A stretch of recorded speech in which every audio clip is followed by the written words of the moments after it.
पुण्यातल्या मार्केट यार्डमध्ये शेतकरी संपावर गेल्यानं भाजीपाला आणि फळभाज्या ज्या आहेत यांचे दर कालच्या दरापेक्षा आज जास्त आहेत। काय नेमकी स्थिती आहे पाहूयात। इतर कोणत्याही कृषी उत्पन्न बाजार समितीप्रमाणे पुण्यात देखील मध्यरात्रीपासूनच लगबग सुरू होते। शेतकऱ्यांचा माल या ठिकाणी रात्रीपासूनच यायला सुरुवात होते आणि सकाळी लवकर पहाटे किरकोळ व्यापारी या बाजार समितीमध्ये पोहोचतात आणि इथून माल खरेदी करून त्यांच्या दुकानांमध्ये किंवा हातगाड्यांवरती नेऊन हा माल विकण्यास सुरुवात करतात। परंतु आज या बाजार समितीमध्ये फक्त 10% भाजीपाल्याची आवक झालेली आहे। आतापर्यंत भाजीपाल्याच्या 110 गाड्या आल्याची नोंद या बाजार समितीमध्ये झालेली आहे। काल या गाड्यांची संख्या 725 होती। एरवी या बाजार समितीमध्ये 1100 ते 1200 गाड्या भाजीपाला घेऊन येत असतात, मात्र आज फक्त 110 गाड्या आलेल्या आहेत। त्यामुळे साहजिकच या भाजीपाल्याचे दर वाढलेले आहेत। इथे काही व्यापारी हा भाजीपाला विकतायत। कोणती भाजी आहे ही? पालक। काय दर आहे? 20 रुपये। ही कोणती आहे? चवळे।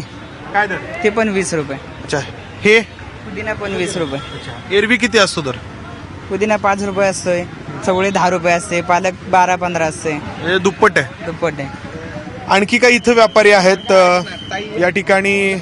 ताई, कोणती भाजी आहे ही? पालक आहे। पालक काय दर आहे? 20 रुपये। अच्छा, काल किती होता? परवा किती होता? काल 10 रुपये होता, परवा 10 रुपये होता। कोथिंबिरीचा मोठा इथं ढीग दिसतोय, काय दर आहे? 40 रुपये। 40 रुपयाला एक गड्डी। हो। एरवी किती असतं? एरवी 10 रुपये, 8 रुपये, 5 रुपये। काही तर पुणेकर पण आहेत जे भाजीपाला घेण्यासाठी आलेले आहेत। काकू, घेतली का भाजी? कुठं घेतली अजून? का?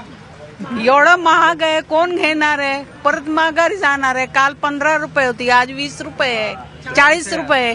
आणि हे काल 10 रुपये होते, आज 20 रुपये आहे। तर ही परिस्थिती आहे या ठिकाणी।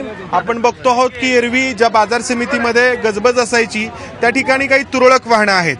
पुणे जिल्ह्याचा उत्तर भाग जो खेड, मंचर, चाकण, आळेफाटा, जुन्नर म्हणून ओळखला जातो, त्या भागामध्ये मोठ्या प्रमाणात भाजीपाला पिकतो आणि हा भाजीपाला पुण्याबरोबरच वाशीच्या बाजारामध्ये मुंबईसाठी देखील पाठवला जातो। मात्र या शेतकरी संपामुळे या भागामध्ये देखील मोठ्या प्रमाणात आंदोलन सुरू आहे आणि त्याचा परिणाम सर्वच ठिकाणी आपल्याला पाहायला मिळतोय।